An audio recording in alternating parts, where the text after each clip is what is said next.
Hey everybody, I'm Tim Mooney with the Timothy Mooney Repertory Theater, and I am back with more about Hamlet.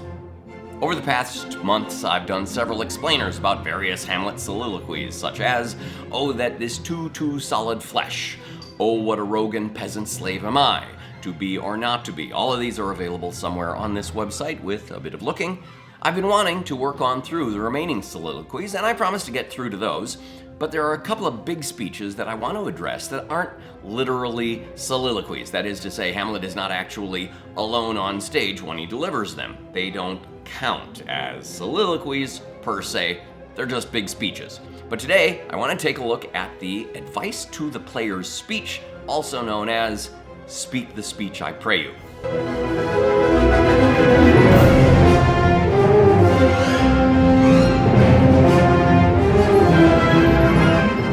Centuries, people have turned to this speech to get an idea of just how did Shakespeare intend for us to perform his plays.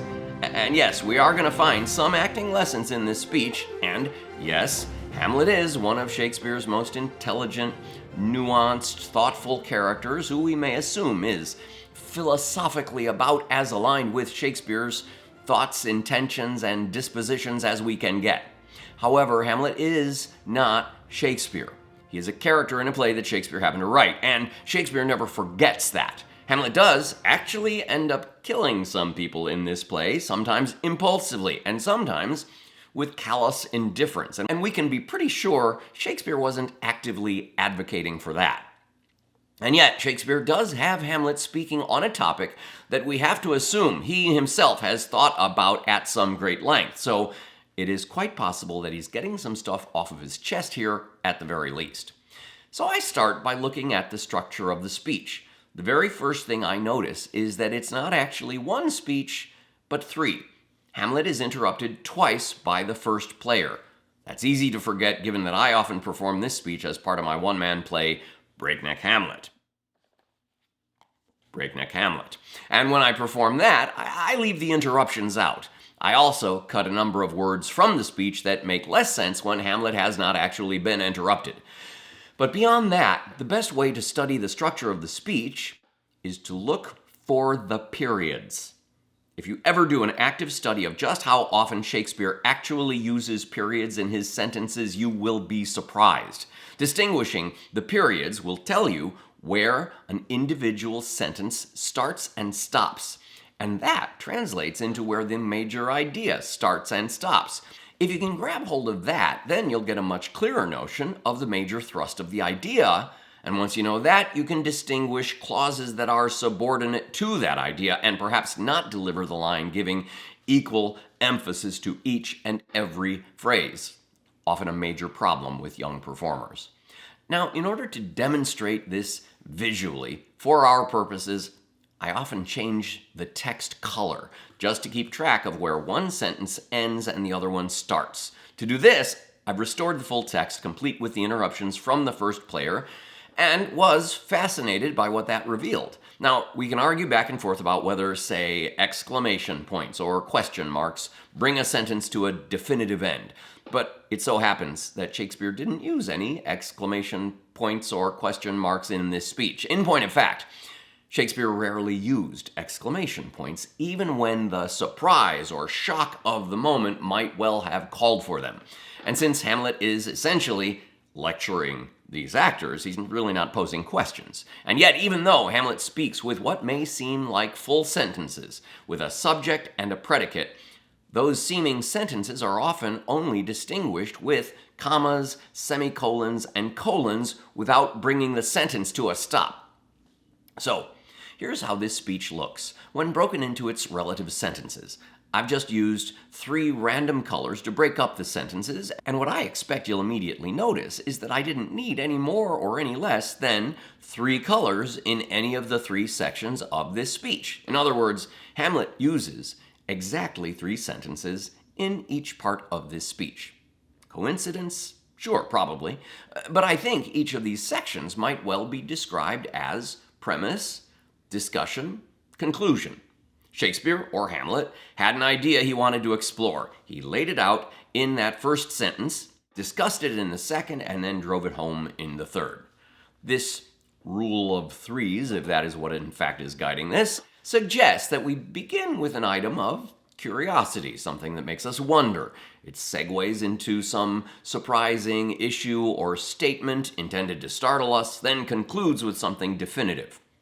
You can take this or leave it. It's just something that may help to inform an interpretation, an attitude, a tone. Now, let's have a look at the content of these 9 sentences. I'll come back to actually perform them at the end of this to see how it all fits together. So, first of all, speak the speech, I pray you, as I pronounced it to you. Immediately prior to this scene, Hamlet spoke the speech. He read it out loud to demonstrate how the actors should recite it. In our modern parlance, we call this giving the actors a line reading, which is generally considered to be overreaching. And yes, perhaps the actors did take umbrage at Hamlet stepping in on their territory. But as Hamlet quickly indicates, many of your players do not speak trippingly on the tongue, assumedly articulating their consonants distinctly, but rather mouth the line almost as if they were town criers, who we may assume shout things rather indelicately without a lot of texture or nuance. If that is true, then perhaps yes, having Hamlet step on their artistic toes in such a way is justified. Next, don't do broad, thoughtless, rote gestures. Be delicate with your gestures, no matter how caught up you get in the whirlwind of passion. Stay real, stay temperate, be smooth with your physical expressiveness. Sound good? Now what follows sure feels like 4 sentences to us, if not more, but Shakespeare, or whomever edited the final copy, only gave us 1 period, and so we press on through to the end. Sentence 3, I don't think I've ever heard the word robustious in any context other than this speech, so I went to look it up. One dictionary says rough, rude, or boisterous. Another, noisy and lacking in restraint or discipline. And a third, strong and sturdy. Also, rough, coarse, boisterous. I'm guessing that most dictionaries have defined this word backwards, taking Shakespeare's usage and defining it based on what Hamlet seems to be trying to say. And clearly, Hamlet is describing someone who shouts a lot, splitting the ears of the groundlings. The groundlings are mostly peasants, who perhaps paid just a penny to get into the theater, not to sit down, but to stand throughout the performance on the ground in front of the stage. Those groundlings don't get nuance. The only thing they might wrap their heads around are dumb shows and noise. The actor who plays strictly to that audience will take the most violent or turbulent characters, such as Termagant or Herod, and overplay them to an outrageous degree. They'll get caught up in the very violence of the character and play straight to that violence, ignoring any other details. Next section. So, the first player warrants Hamlet. He indicates, yo, I get it. But Hamlet's not done yet. There is the other side of the issue. Actors who avoid overplaying might overcompensate and underplay. Be not too tame neither.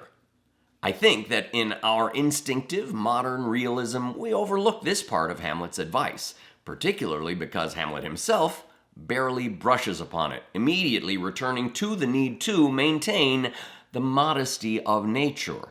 Hamlet was not calling for what we think of as realism. He was fighting against bombast. There's a lot of room between one end of the scale and the other, and Shakespeare was definitely operating in that in-between range. But he moves on, still in the same sentence. The purpose of playing, he indicates, is to hold the mirror up to nature, to show virtue her own feature, scorn her own image, and the very age and body of the time, his form and pressure. This is, of course, great acting advice and gets at the heart of why we performers go through all of this work, to encourage virtue and to scorn vice. But let's get back to just what Hamlet is trying to achieve here.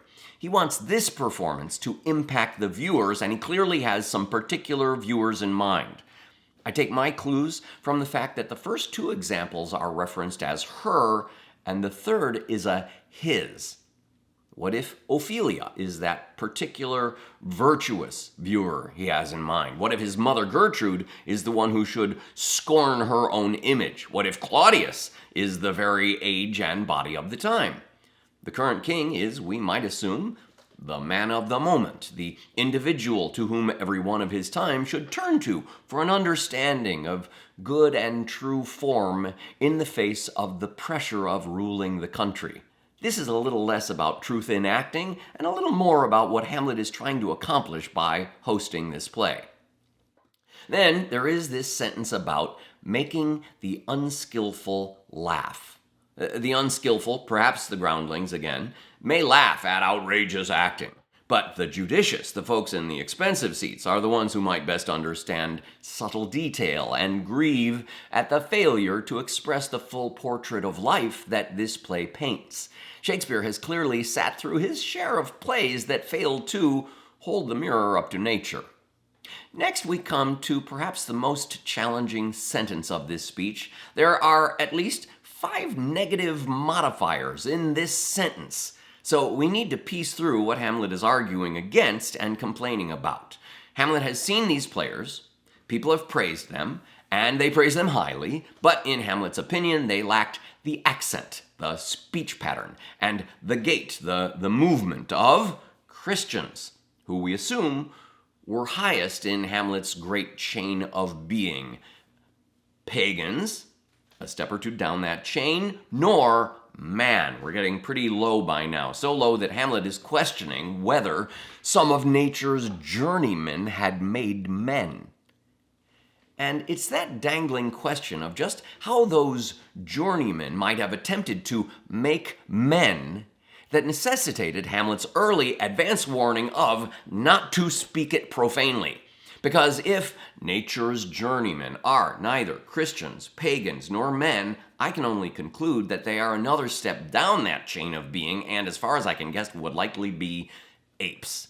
And those apes engaged in some act of hybrid reproduction, which has left these actors walking and talking more like apes than humans. The first player perhaps takes umbrage at Hamlet's ape's insult, indicating they have endeavored to reform that, however indifferently. And Hamlet wants them to eradicate those tendencies entirely. Here he speaks in absolutes, whereas earlier he was more balanced, be not too tame neither. Now he's less tolerant of bad acting. And that reminds him of what may be the worst sin for actors to commit, at least in the eyes of the playwright, improvising their own lines. The intent of this last speech is somewhat evident, as Hamlet wants to make absolutely sure that these actors get the necessary question of the play across to this particular audience. Certainly, Shakespeare agrees with Hamlet here, but at the end of Hamlet's great outrage, he seems to pull himself up short with the shortest sentence in this whole speech. He simply says, "Go make you ready." I find this sudden change a little bit odd, and the oddness of it gives me an idea. I think Hamlet has caught himself in a moment, going just a bit too far, and I think that Shakespeare may well be using dramatic irony here, where the audience may actually see something that Hamlet does not see.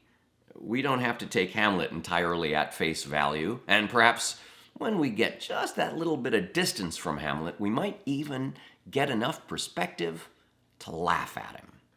Go with me for just a moment here. I'm going to recite this speech as I perform it in Breakneck Hamlet to give you my sense of where this speech starts, goes, and ends. I'm going to make a couple of what I hope are judicious cuts, snipping out a bit simply in the interest of bringing my full one-man play in under an hour, with this speech checking in at about 2 minutes. Here it is.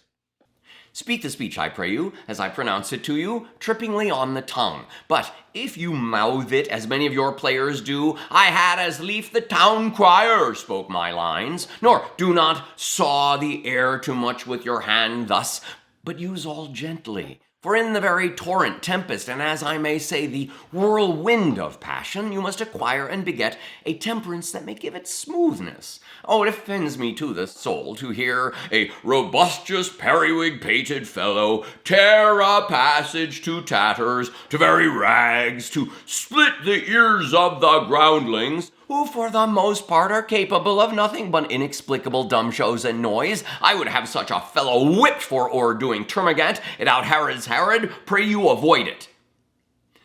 Be not too tame neither, but let your own discretion be your tutor. Suit the action to the word to the action, with this special observance, that you o'erstep not the modesty of nature. For anything so overdone is from the purpose of playing, whose end, both at the first and now, was and is to hold, as 'twere, the mirror up to nature, to show virtue her own feature, scorn her own image, and the very age and body of the time his form and pressure.